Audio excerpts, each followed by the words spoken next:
Good morning students. तो हमारा transpiration चल रहा है और ट्रांसपीरेशन में जो नेक्स्ट हमारा टॉपिक है इट इज स्टोमेटा। तो स्टोमेटा क्या है कि लीफ की एपिडर्मिस में, अपर और लोअर एपिडर्मिस में छोटे छोटे पोर्स प्रेजेंट होते हैं इस तरीके से। और ये जो पोर्स है ये पोर्स हमारे स्टोमेटा कहलाते हैं। ठीक है, लीफ एपिडर्मिस में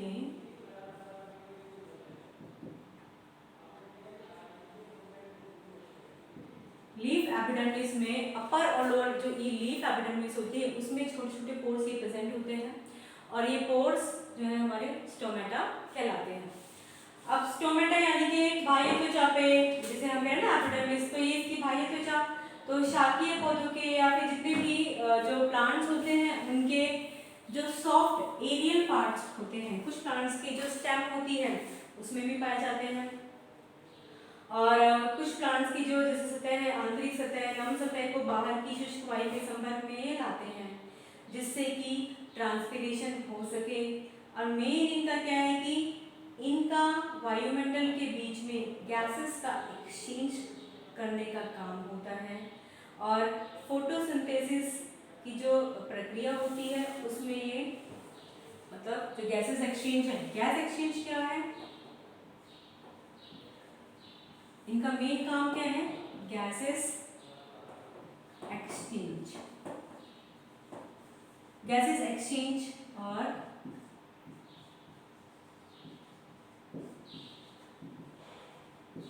ट्रांसपीरेशन। ठीक है, तो गैसेस एक्सचेंज में क्या है कि फोटोसिंथेसिस में प्लांट्स की जो मेसोफिल सेल्स होती है वहां पे ऑक्सीजन का प्रक्षेपण होता है और एनवायरनमेंट से कार्बन डाइऑक्साइड का जो इनहेलेशन है, यानी कि कार्बन डाइऑक्साइड को लेते हैं, ऑक्सीजन को वातावरण में रिलीज करते हैं। तो ये हो गया गैसेस एक्सचेंज। तो ये जो स्टोमेटा होते हैं पौधों के कोमल भागों में, जैसे पत्तियों के अंदर, कहीं कहीं पे ये स्टेम में भी पाए जाते हैं, जैसे टीनोस्पोरा कार्डियोफोलिया। तो ये जो है हमारी ये गिलोय की बेल होती है जिसकी जो तना होता है वो भी फोटोसिंथेसिस उसके अंदर पाई जाती है, तो वहाँ पे वो स्टेम में भी ये स्टोमेटा प्रेजेंट होते हैं। तो बहुत सारे ऐसे प्लांट्स हैं जो शाकीय पौधे होते हैं उनके स्टेम में भी स्टोमेटा प्रेजेंट होते हैं। अब इसके बाद में अब ये जो एपिडर्मल सेल्स होते हैं यानी कि गार्ड सेल्स जो होंगे, ये हमारी स्टोमेटा दो चीजों से मिलकर बनी होती है, ये दो चीजों से मिलकर बनी होती है। ये देखिए,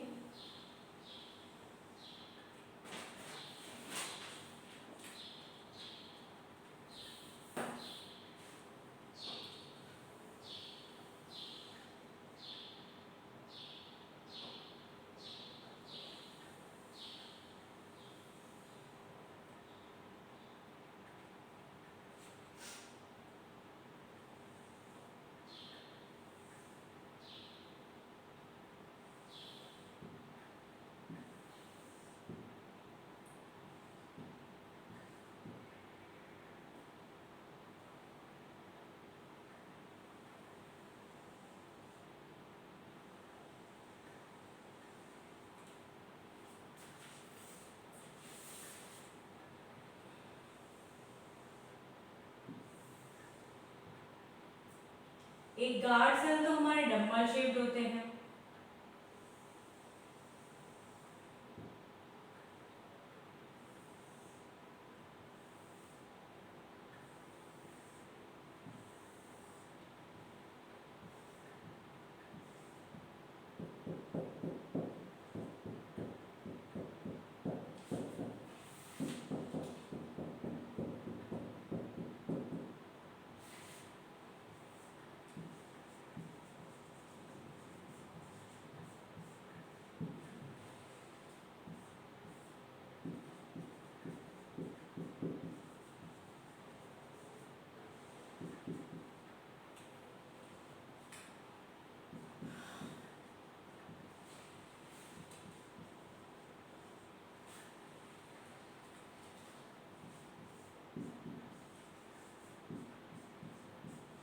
देखिए दो हमारे स्टोमेटा हैं, एक हमारा डाइकॉट सेल का है, डाइकॉट प्लांट का है, और दूसरा हमारा मोनोकॉट प्लांट का है। ठीक है, ये दो तरह के जो स्टोमेटा है नॉर्मली ये पाए जाते हैं। तो सबसे पहले जो गार्ड सेल है उसमें दो स्पेशलाइज्ड एपिडर्मल सेल से आच्छादित रहते हैं। ठीक है, तो सबसे पहले जो हमारे अंदर की जो सेल्स हैं, स्पेशलाइज्ड सेल जो है ये है हमारी गार्ड सेल्स। तो ये गार्ड सेल्स जो है इन्हें हम द्वार कोशिकाएं भी कहते हैं हिंदी में। और द्विबीजपत्री पादों के अंदर जो है ये किडनी शेप्ड होती हैं। देखिए ये होगी किडनी शेप, जैसे आलू की शेप होती है ना, तो यहाँ पे डाइकॉट प्लांट में जो गार्ड सेल्स होती है वो किडनी शेप्ड होती हैं, जबकि मोनोकॉट प्लांट के अंदर ये डंबल शेप्ड होती हैं। क्या है, सबसे पहले डाइकॉट के अंदर गार्ड सेल्स जो है वो कैसी होंगी, किडनी शेप्ड। मोनोकॉट में ये होते हैं डंबल शेप।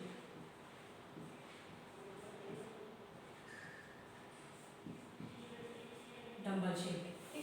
तो गार्ड सेल्स जो है हमारी दो तरह की हैं, तो इसमें डाइकॉट के अंदर किडनी शेप्ड है और बाकी मोनोकॉट के अंदर पोएसी के अंदर ये है डंबल शेप्ड। तो द्वार कोशिकाएं आपस में ये सिरों से मतलब एक दूसरे से ये जुड़ी हुई रहती है सिरों से, और बीच में ये एक छिद्र इसके अंदर पाया जाता है। तो द्वार कोशिकाएं ये अल्प रूपांतरित सहायक कोशिकाओं या सब्सिडरी सेल्स से, इनकी चारों तरफ देखिए सेल्स है ना, चार कोशिकाएं हैं, इन चार कोशिकाओं को हम सब्सिडरी कोशिकाएं या सहायक कोशिकाएं कहते हैं। और जो मेसोफिटिक जीरोफिटिक सेल्स जो प्लांट्स होते हैं उनके अंदर द्वार कोशिकाओं में इनके अंदर द्वार कोशिकाओं के अंदर से बाहर या ऊपर की ओर स्थित होती हैं, जिसमें द्वार कोशिकाएं सहित रंध्र और पर्ण सतह से निम्न सतह यानी कि थोड़ी सी नीचे की तरफ पाए जाते हैं। तो जीरोफिटिक प्लांट्स में जैसे हम बात कर रहे हैं ना, अभी तक हमने बात की थी कि एपिडर्मिस के ऊपर यहाँ पे ये जो स्टोमेटा है वो प्रेजेंट होते हैं, बट जीरोफिट जो प्लांट्स होते हैं उनके यहाँ पे थोड़ा अंदर की तरफ धसे हुए होते हैं, एकदम ऊपर नहीं होते। क्यों नहीं होते, क्योंकि जीरोफिटिक प्लांट्स में पानी के लॉस को बचाने के लिए थोड़े संकर यानी कि अधोरंध्रीय यानी कि अंदर की तरफ ये पाए जाते हैं। तो इस जिसमें द्वार कोशिकाओं सहित रंध्र और पर्ण सतह से निम्न सतह पर हो जाते हैं, ऐसे रंध्रों को हम संकन स्टोमेटा कहते हैं, यानी कि निमग्न अंदर की तरफ धसे हुए या डूबे हुए जो स्टोमेटा है। तो जीरोफिटिक प्लांट्स के अंदर कौन से पाए जाते हैं, यहाँ पे जीरोफाइट्स में जीरोफिटिक प्लांट्स के अंदर संकन स्टोमेटा पाए जाते हैं। संकन स्टोमेटा क्या होते हैं, संकन स्टोमेटा जो अंदर की तरफ थोड़े से धसे हुए होते हैं जीरोफिटिक प्लांट्स के अंदर पाए जाते हैं, क्योंकि मरुद्भिदी पादपों को वैसे ही पानी कम मिलता है, तो उस पानी को बचाने के लिए वहाँ पे स्टोमेटा जो है अंदर की तरफ धस जाते हैं। तो ये हमारे जीरोफाइट का हो गया। बाकी जितने भी मीसोफाइट्स हैं, मीसोफाइट्स में जो अपर और लोअर सरफेस पे उपस्थित होते हैं। अब जो ये निमग्न रंध्र होते हैं, तो द्वार कोशिकाओं सहायक कोशिकाओं के मध्य एक गुहा बन जाती है, जिसे कहते हैं एपिस्टोमेटल गुहा यानी कि एपिस्टोमेटल कैविटी। और द्वार कोशिकाओं के अंदर की ओर ये गुहा जो है ये सब स्टोमेटल कैविटी कहलाती है। तो ये अंतराकोशिकीय अवकाश के जैसे कैविटी होती है ना, यहाँ पे कैविटी इसके नीचे की तरफ कैविटी होती है, तो ये सब स्टोमेटल कैविटी कहलाती है। और अंतराकोशिकीय जो अवकाश हुए यानी कि स्पॉन्जी पैरेन्काइमा के बीच बीच में अंतरकोशिकीय अवकाश होते हैं, वहां से ये उनमें जाके ये खुलती हैं। अब द्वार कोशिकाओं की बाहरी या भीतरी पार्श्व भित्तियां अपेक्षाकृत मोटी होती हैं। ठीक है, जब हम बात करते हैं ना गार्ड सेल्स की, तो गार्ड सेल्स की जो लेयर्स होती हैं ये थोड़ी मोटी होती हैं, और क्योंकि इन पर उपचर्मीय यानी कि जो एपिडर्मल लेयर के खांचे उपस्थित होते हैं यानी पोर्स होते हैं, तो जब रंध्र यानी कि गार्ड सेल्स या स्टोमेटा बंद होता है तो उस समय ये सर्कुलर क्यूटिकुलर रिजेस उनको बंद कर देते हैं और उसको बंद करने में सहायता प्रदान करते हैं। तो तो इसीलिए गार्ड सेल्स की जो इनर लेयर होती है वो कॉनकेव होती है भित्ति, और बाहर की जो होती है वो कॉन्वेक्स होती है। यानी कि कॉन्वेक्स और कॉनकेव, अंदर वाली कॉनकेव होगी, बाहर की तरफ से कॉनकेव भित्ति की तुलना में काफी मोटी होती है। तो गार्ड सेल्स की कॉनकेव कॉन्वेक्स कर्वेचर ये परिवर्तनशील होती है, क्योंकि जो ये पोर्स हैं, तो पोर्स ये ओपन भी होते हैं और बंद भी होते हैं, ओपन भी होते हैं, बंद भी होते हैं। तो यहाँ पे कॉन्वेक्स कॉनकेव कर्वेचर इसका पाया जाता है, परिवर्तनशील होती है। तो बहुत सारे फैक्टर्स होते हैं जो इन्हें ओपन और क्लोज करते हैं। तो अब इनका जो थिकनिंग है, इनकी कोशिका भित्ति की जो थिकनिंग है या स्थूलन है, इसमें भी अंतर पाया जाता है। ये डिपेंड करता है कि कहाँ पे ये स्थित है, कौन से किस तरह के पादपों में ये उपस्थित है। द्वार कोशिकाओं में हरित लवक होते हैं। जो ये गार्ड सेल्स है, दिख रहे हैं ना, ये गार्ड सेल्स है, इन गार्ड सेल्स के अंदर क्लोरोफिल उपस्थित है, यानी क्लोरोप्लास्ट यहाँ पे प्रेजेंट है, हरित लवक इसके अंदर पाए जाते हैं। गार्ड सेल्स के अंदर क्लोरोप्लास्ट पाया जाता है, और जो इनकी जो एपिडर्मल जो सेल्स होती है उसमें समानता नहीं पाए जाते हैं। इसकी जो बाहर की जो लेयर्स है इनमें सब्सिक्यूटरी सेल्स के अंदर नहीं होते, बल्कि गार्ड सेल्स के अंदर ये पाए जाते हैं। अब ये जो आकृति होती है इसकी जो कुछ प्लांट्स में अलग अलग होती है, यानी कि कुछ प्लांट जो होते हैं पर्णरंध्र की यानी कि स्टोमेटा की जो शेप है वो इलिप्टिकल हो सकती है। इसमें पूरी तरह से खुले हुए छिद्र का आकार की चौड़ाई जो 3 से 12 माइक्रोन और लंबाई इसकी 10 से 40 माइक्रोन तक हो सकती है। जबकि जई यानी कि अमीना सटाइवा इसमें 38 इंटू 8 माइक्रोन, राजमा के अंदर यानी कि फिजुलस वल्गैरिस इसके अंदर इसका जो आकार है वो 7 इंटू 3 माइक्रोन औसत इसका हो सकता है। तो ये डिपेंड करता है कि प्लांट के ऊपर भी डिपेंड करेगा कि कौन सी प्रजाति है। तो यहाँ पे इलिप्टिकल से लेकर के अलग अलग शेप इसकी हो सकती है। अब हम बात करते हैं रंध्रीय सूचकांक यानी कि स्टोमेटल इंडेक्स।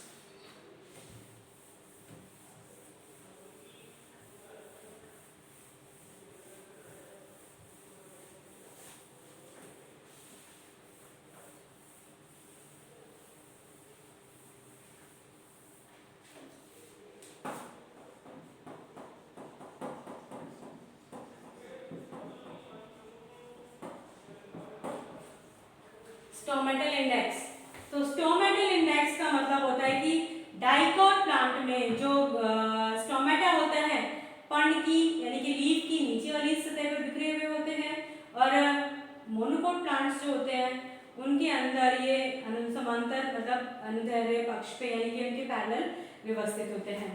तो पत्तियों पर जो स्टोमेटा होता है उनकी प्रति वर्ग सेंटीमीटर संख्या 100 से 50,000 तक हो सकती है, यानी कि 1 सेंटीमीटर 100 से कितनी है प्रति वर्ग सेंटीमीटर, प्रति वर्ग सेंटीमीटर की संख्या है। एक लीफ की बात कर रहे हैं, 100 से 50,000 तक हो सकती है, ठीक है। और सैलसबेरी में क्षेत्रफल के अनुसार यानी कि एपिडर्मल का जो क्षेत्र है एरिया है उसके अनुसार इनकी रंध्रों की प्रति संख्या, तो इसका निकाला है इन्होंने यानी कि SI stomatal index is equals to S upon E plus S into 100। ये इसका सूचकांक है, इन्होंने निकाला है, ये है हमारा स्टोमेटल इंडेक्स। स्टोमेटल इंडेक्स, ठीक है। तो SI का मतलब हो गया स्टोमेटल इंडेक्स, S का मतलब हो गया स्टोमेटा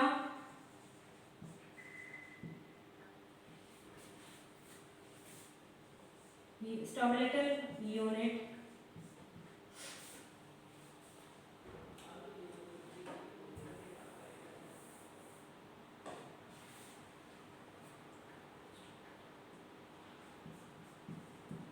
number of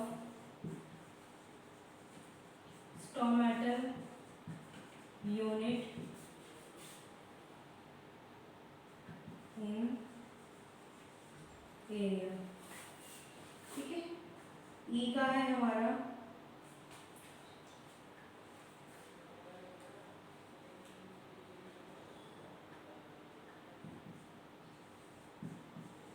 इकाई क्षेत्रफल में एपिडर्मल सेल्स नंबर। ठीक है, तो अब यहाँ पे जो है जो हमारा स्टोमेटल इंडेक्स है, स्टोमेटल इंडेक्स के लिए हम क्या करेंगे कि सबसे पहले हमें रंध्रों की जो इकाई है, स्टोमेटा की इकाई क्षेत्रफल में संख्या कितनी है, यानी कि कितने नंबर पाए जाते हैं, प्लस यहाँ पे ई क्या है, ई है हमारा इकाई क्षेत्रफल में एपिडर्मल सेल्स की संख्या, यानी कि उस क्षेत्र में, यानी कि देखो हम बात कर रहे हैं ना, ये हमारी एपिडर्मिस है, ये हमारी एपिडर्मिस में ये सेल्स हैं, तो इन एपिडर्मल सेल्स की संख्या इकाई क्षेत्रफल में हमने पर्टिकुलर ये एक एरिया लिया है, तो ये हमारा इकाई क्षेत्रफल हो गया, एक यूनिट हमने लिया है क्षेत्रफल की एरिया की, तो उसमें एपिडर्मल सेल्स कितने प्रेजेंट हैं ये हमने काउंट कर लिए, number of stomatal unit in area. ठीक है, तो इस एरिया में स्टोमेटल पोर्स कितने प्रेजेंट है, तो उसमें हमने इस तरीके से हम स्टोमेटल इंडेक्स अपना कैलकुलेट कर लेंगे, उसकी हमारी परसेंटेज निकल जाएगी। अब ये हो गया हमारा स्टोमेटल इंडेक्स। नेक्स्ट है इसके अंदर हमारी स्टोमेटल फ्रीक्वेंसी।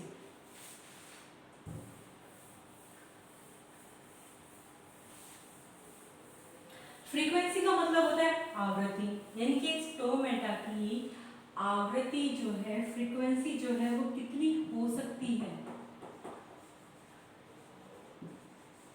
स्टोमेटा की जो फ्रीक्वेंसी है वो कितनी हो सकती है। तो हम ये मानते हैं कि रंध्रों की, यानी कि स्टोमेटा के जब वो पूर्ण तरह से विकसित हो जाता है अवस्था में, यानी जब पत्तियां पूरी तरह से डेवलप्ड हो जाती हैं, तो पत्ती की कुल सतह का 1 से 2 क्षेत्रफल, यानी कि 1 से 2% का एरिया जो है ये घेरते हैं। और डाइकॉट प्लांट्स के अंदर रंध्र, यानी कि स्टोमेटा नॉर्मली पर्ण की पृष्ठीय या फिर अपाक सतह पर अधिक होते हैं, जबकि एक बीजपत्रियों की जो दोनों सतह होती हैं उन पे बराबर संख्या में पाए जाते हैं। तो एक द्विबीजपत्री पे अपाक्ष पे होंगे, जबकि जो हमारे मोनोकोट्स होते हैं उनकी दोनों सरफेस पे इक्वल नंबर में ये पाए जाते हैं।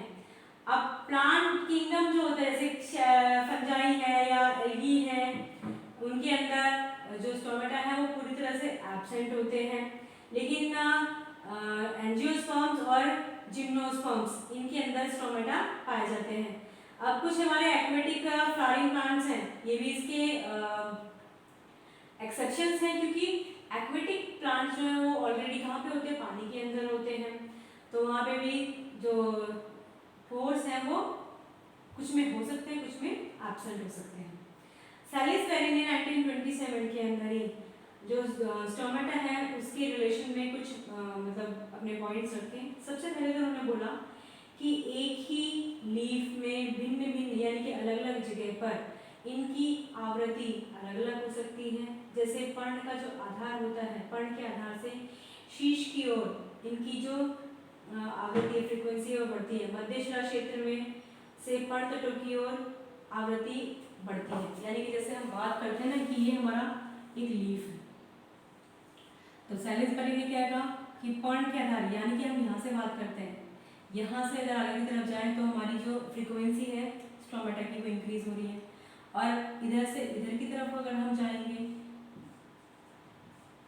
तो भी हमारी फ्रीक्वेंसी जो है वो इंक्रीज होती है, तो यानी कि आवृत्ति इंक्रीज होती है। दूसरा, जो स्टोमेटल फ्रीक्वेंसी है वो शाकीय पौधों की अपेक्षा झाड़ियों तथा वृक्षों में अधिक होती है, यानी कि शाकीय पौधे यानी कि हर्बेशियस प्लांट्स जो होते हैं उनके कंपैरिजन में श्रब और ट्रीज के अंदर ज़्यादा पाई जाती है ये फ्रीक्वेंसी। नेक्स्ट पॉइंट है कि किसी जाति विशेष के लिए जो स्टोमेटल फ्रीक्वेंसी है वो निश्चित नहीं है, ये पौधों पर पत्ती की स्थिति या बाह्य कार्य, यानी कि जो उसके एनवायरमेंटल फैक्टर्स हैं, ह्यूमिडिटी है, उनके डिपेंडेंसी पे, यानी कि उन पे डिपेंड करता है कि ये जो फ्रीक्वेंसी है वो कितनी हो सकती है, यानी कि अपने एनवायरमेंट के अकॉर्डिंग जो है ये अपनी फ्रीक्वेंसी को या परिवर्तनशील होती है। क्योंकि स्टोमेटा में अगर एनवायरमेंट नमी ज़्यादा होगी तो वहाँ पे ज़्यादा ज़रूरी नहीं होता है, अब इसके बाद में जो नेक्स्ट है हमारा वो है डिस्ट्रीब्यूशन ऑफ स्टोमेटा।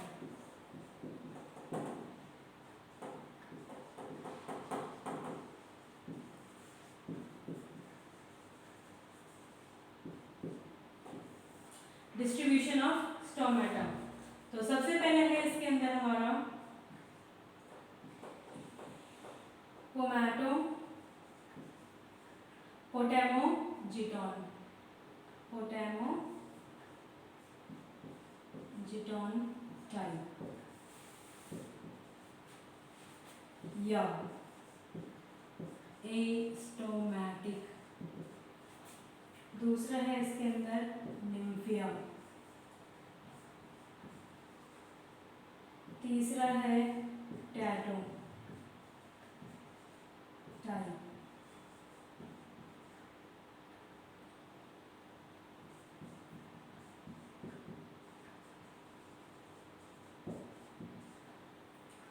फोर्थ है इसके अंदर एप्पल टाइप।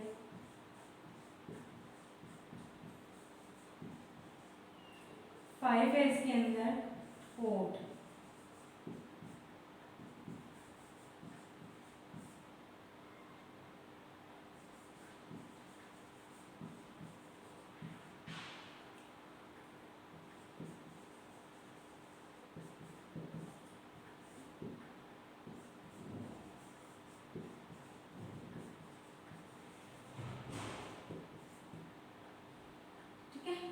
ये 5 टाइप के हैं।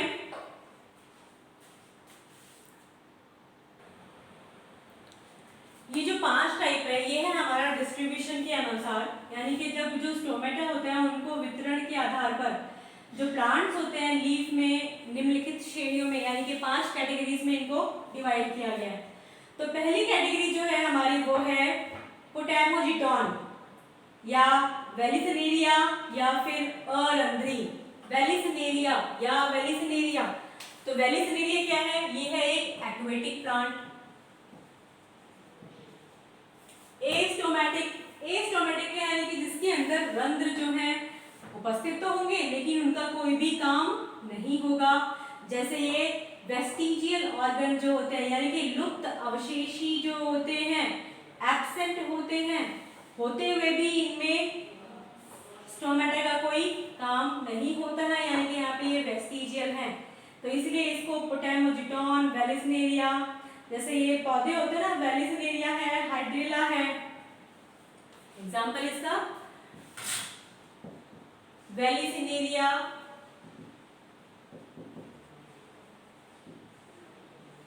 हाइड्रिला। अब ये क्या है? ये एक्वेटिक प्लांट्स है। तो एक्वेटिक प्लांट्स जो है पानी के नीचे डूबे हुए हैं। अब पानी के नीचे डूबे हुए होने से इसके अंदर होगा क्या कि यहाँ पे रिक्वायरमेंट ही नहीं है। जब वो पानी के नीचे ही है तो पानी के नीचे तो ट्रांसपिरेशन पॉसिबल ही नहीं है। तो इससे इसे एस्टोमेटिक भी कहते हैं। वेलिसिनेरिया ऐसे कि वेलिसिनेरिया एक्वेटिक प्लांट है जो पानी के नीचे डूबा होता है। ये पूरी तरह से सबमर्ज्ड हाइड्रोफाइट्स होते हैं, जल निमग्न जलोदभिद होते हैं, जिनके अंदर ये अनुपस्थित होते हैं या होंगे भी तो इनका कोई काम नहीं होगा, लुप्त अवशेषी होते हैं। सेकंड है इसमें हमारा निम्फिया या एपिस्टोमेटिक, यानी कि कुमुदिनी का जो पुष्प होता है यानी कि पौधा होता है। अब ये क्या है? अब नाम है इसका एपिस्टोमेटिक। इस प्रकार के रंध्र पत्ती की केवल अभ्यक्ष या ऊपरी सतह पे एडेक्सियल सरफेस पे होते हैं। कहाँ पे होंगे? एडेक्सियल सरफेस पे।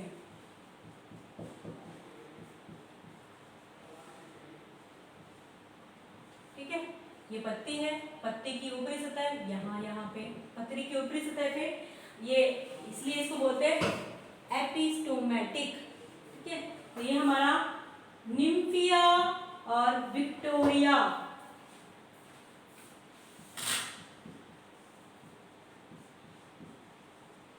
निम्फिया और विक्टोरिया ये प्लांट्स हैं जिनके, अब जो हमारे एक्वेटिक प्लांट्स हैं ना, कुछ प्लांट्स आपने देखो जैसे कमल के फूल तो आपने देखे होंगे या कुमुदिनी के आपने देखे होंगे। तो उनमें होता है कि जो पत्ता होता है पानी में, ऊपर पानी की सरफेस पे तैरता रहता है। तो उसका जो लोअर सरफेस है यानी कि उसकी निचली सतह है वो पानी के कांटेक्ट में रहती है। जबकि जो उसकी ऊपरी सतह होती है वो एनवायरनमेंट के कांटेक्ट में रहती है, यानी कि उसकी ऊपरी सतह पे ही स्टोमेटा उपस्थित होते हैं। तो ये हो गया हमारा सेकंड प्रकार का एपिस्टोमेटिक। तीसरा है इसके अंदर पोटैटो टाइप। तो पोटैटो टाइप यानी कि आलू प्रकार। अब इसमें जो स्टोमेटा होते हैं वो ऊपर वाली यानी कि एडेक्सियल सतह की अपेक्षा नीचे वाली सतह पर अधिक होते हैं, यानी कि इसमें दोनों पे होंगे, एडेक्सियल से ज्यादा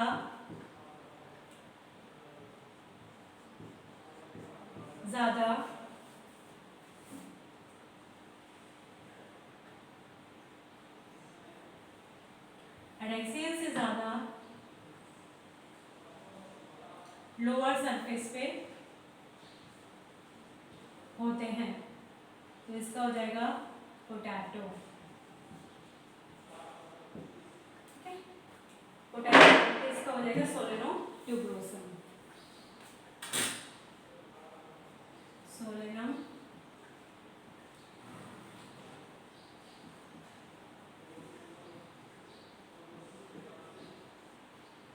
सोलेनम ट्यूबरोसम। तो यहाँ पे सोलेनम ट्यूबरोसम है, इसके अंदर पत्ता गोभी आ जाएगा, मटर आ जाएगा, सेम आ जाएगा, सूरजमुखी आ जाएगा। तो बहुत सारे इसके एग्जांपल्स हैं। तो लाइको, पर्सिकॉन,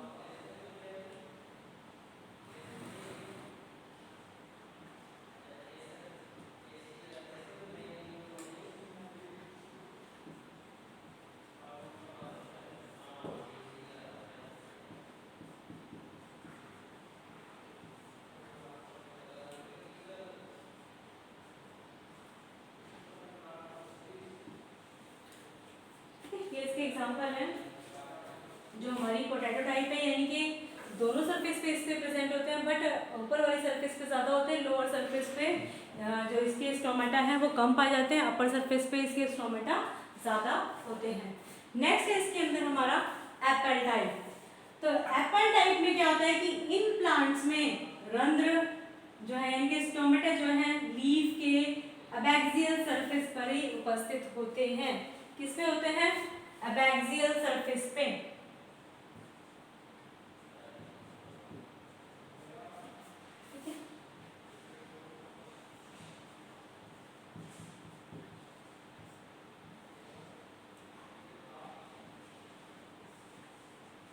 एबैक्सियल सरफेस।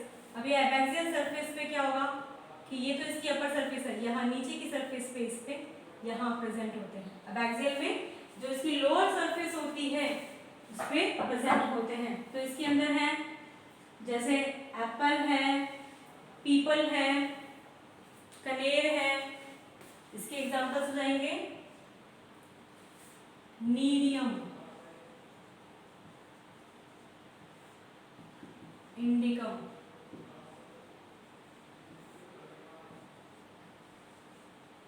पायरस, मेलस। ठीक है, पायरस, नीरियम, इंडिकम हो गया। Ficus species. ठीक है, तो इसमें पीपल, बरगद और जो ये है नीरियम, इंडिकम और ये, तो इसकी लोअर सरफेस पे यानी कि एबैक्सियल सरफेस पे इसमें जो स्टोमेटा है वो नीचे की सरफेस पे पाए जाते हैं। तो यहाँ ये फाइकस दिख नहीं रहा है तो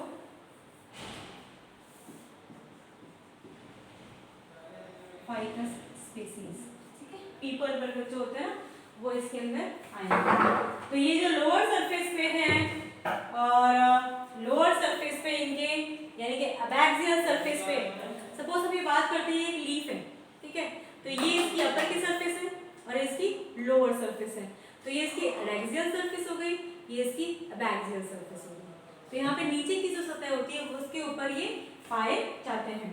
चौथा है, पांचवा है इसके अंदर हमारा ओट टाइप यानी कि जई प्रकार या उभयरंध्री।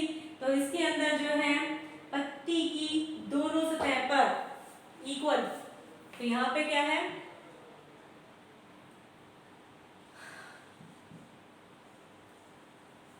लीफ की एडैक्सियल और अबैक्सियल सरफेस पे इक्वल पाए जाते हैं। ठीक है, सरफेस पे कैसे इक्वल पाए जाते हैं, और दोनों तरफ ही, यानी कि ऊपर भी और नीचे भी दोनों तरफ इक्वल होंगे। तो इसके अंदर है एक तो ओट हो गया इसका एग्जांपल, जो इसका नाम है ओट। दूसरा है इसका गेहूं यानी कि वीट, ये हमारा क्रिटिका मैक्सिमम हो गया। ठीक है, तो ये जो हमारे मोनोकोट्स हैं, यानी कि इनके अंदर मोस्टली अपर और लोअर, जो अपर और लोअर सरफेस होता है दोनों पे इक्वल स्टोमेटा पाए जाते हैं। अब है इसका नेक्स्ट जो टॉपिक है वो है रंध्रों के प्रकार, यानी कि टाइप्स ऑफ स्टोमेटा। तो स्टोमेटा के जो है इनकी संख्या के आधार पर मेटकॉम्फ और चॉक ने इनको 4 टाइप्स में डिवाइड किया था। ये तो हो गया हमारा डिस्ट्रीब्यूशन के आधार पर, यानी कि वितरण, कि कहाँ पे इनकी संख्या किस तरीके से उपस्थित है, ऊपर सरफेस पे है या लोअर सरफेस पे, ये वितरण के अनुसार है। अब नेक्स्ट जो है वो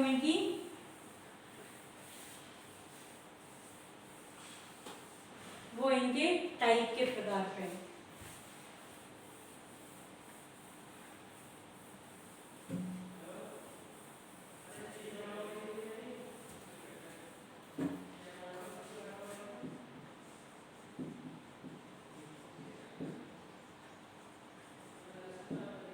टाइप ऑफ स्टोमेटा, तो टाइप ऑफ स्टोमेटा यानी कि अरेंजमेंट थी, जो सबसे पहले ये दिया था किसने, ये दिया था मैट एंड चॉक 1950 में। तो इन्होंने डाइकॉट प्लांट्स के जो रंध्र हैं उन्हें 4 कैटेगरी के अंदर डिवाइड किया था। तो सबसे पहले है एनोमोसाइटिक,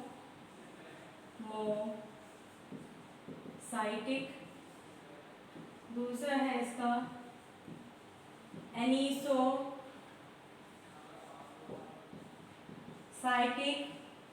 तीसरा है इसके अंदर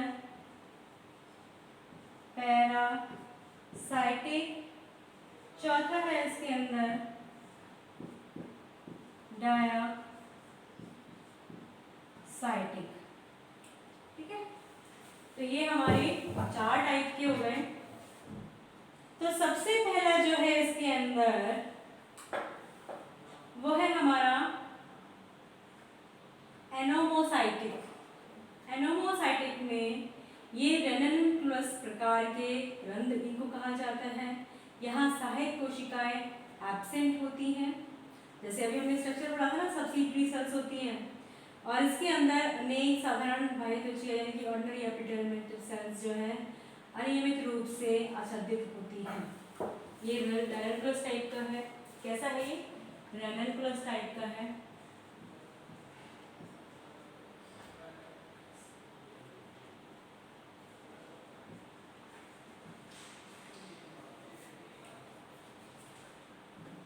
इसके अंदर सब्सिडरी सेल्स एब्सेंट होती है, जैसे इसका जो डायग्राम है वो है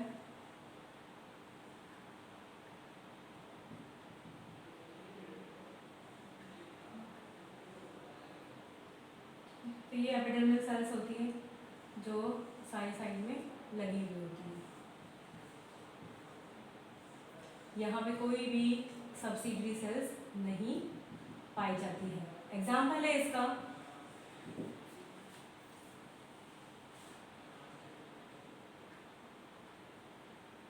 वाटरमेलन,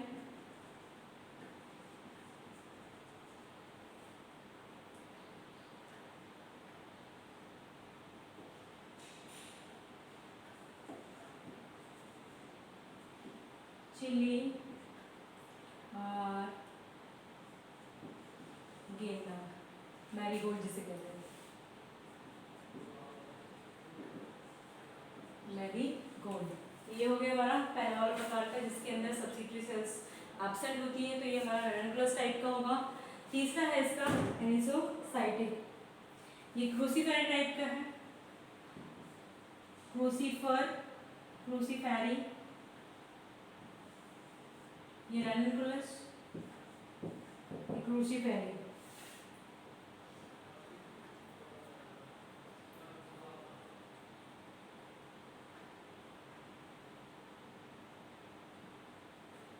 तो इसके अंदर 3 सब्सिडरी सेल्स होते हैं। इसमें एब्सेंट हो गए, यहाँ पे कितने होंगे? 3 सब्सिडरी सेल्स, 3 सब्सिडरी सेल्स हो गए यहाँ पे।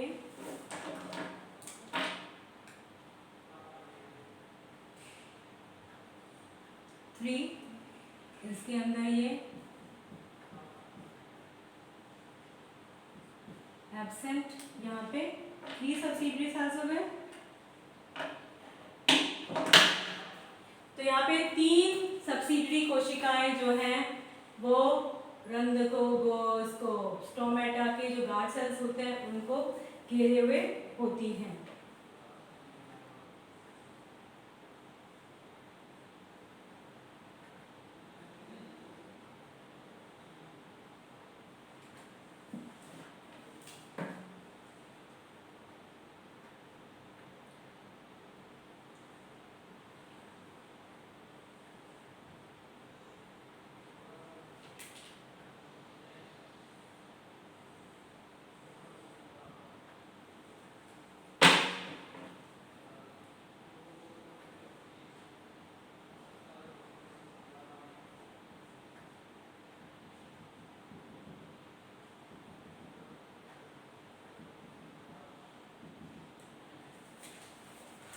एग्जाम्पल है इसके अंदर ब्रैसिका और सीडम। ठीक है, ये हो गया सेकेंड टाइप का। थर्ड है हमारा पैरासिटिक। तो पैरासिटिक यानी कि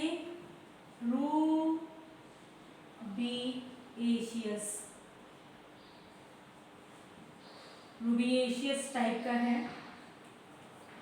इसके अंदर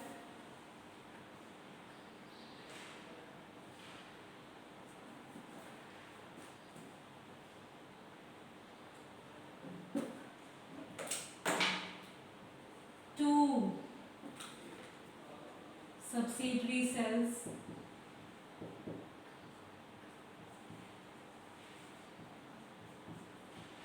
पैरेलल प्रेजेंट होती हैं।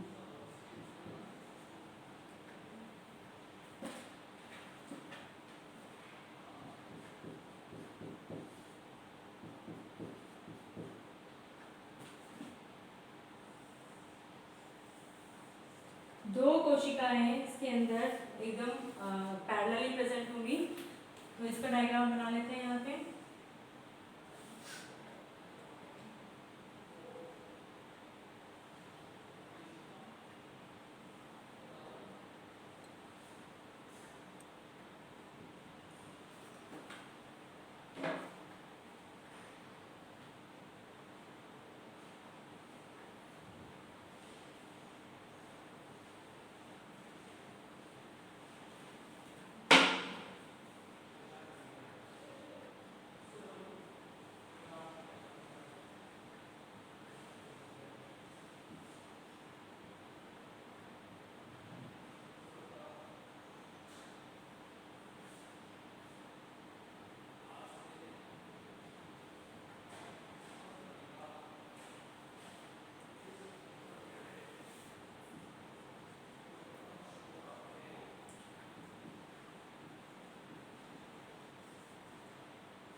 ये देखिए इसके अंदर यहाँ सारे कोशिकाएं, रंध्र कोशिकाएं या जो इसमें गार्ड सेल्स और जो हमारी सब्सिडरी सेल्स होती है एक दूसरे के पैरेलली, ये देखो पैरेलली है ना, ये दोनों पैरेलल हैं, पैरेलली ये प्रेजेंट होती हैं।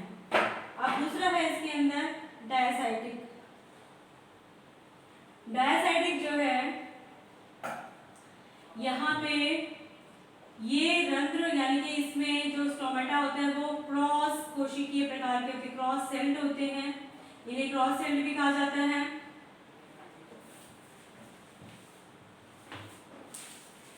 ये हमारे पैरेलल सेल हैं, ये हमारे क्रॉस सेल हैं, और ये हो गया हमारा यहाँ पे अक्रॉस सेल।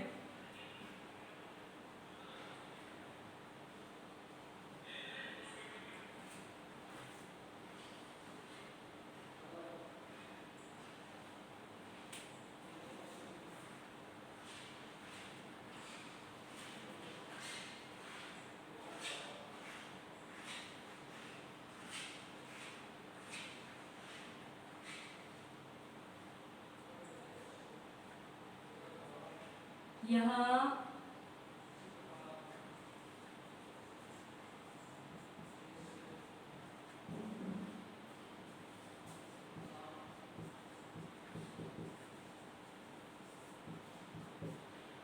गार्ड सेल्स और सब्सिडरी सेल्स जो होती हैं वो 90 डिग्री पे प्रेजेंट होती हैं। कितने?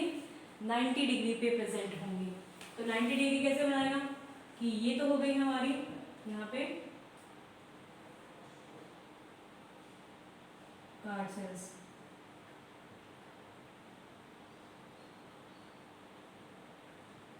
ठीक है, ये हमारी गार्ड सेल्स हैं। अब ये देखिए 90 डिग्री कैसे बनेगा। तो 90 डिग्री बनाने के लिए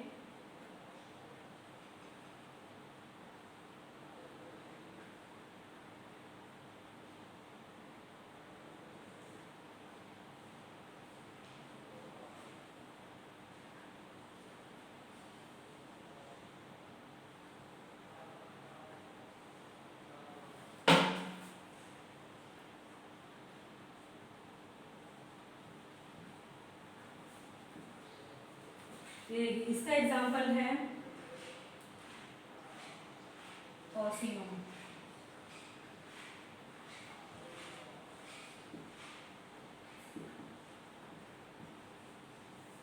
ऑसिनोम, ठीक है। अब ये जो है जो मोनोकोट प्लांट्स होते हैं,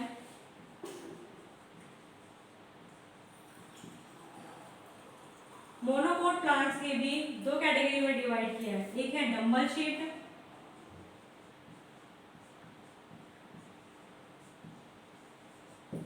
और दूसरा है इसके अंदर रेनिफॉर्म। रेनिफॉर्म तो एक डंबल शेप्ड हो गए, एक रेनिफॉर्म हो गए।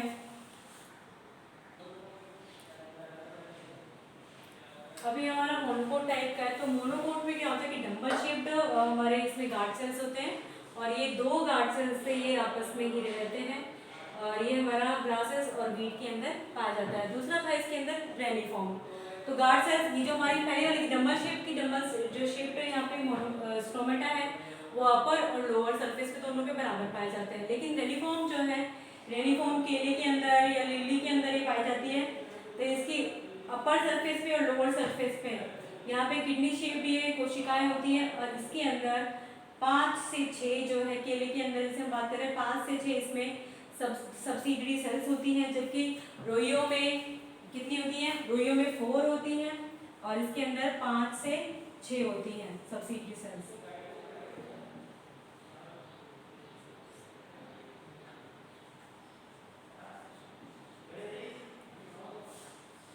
और इसके अंदर 4 होती है, ठीक है। तो ये हमारा हो गया types of stomata on their shapes. Next में हम पढ़ेंगे मैकेनिज्म ऑफ ट्रांसपिरेशन।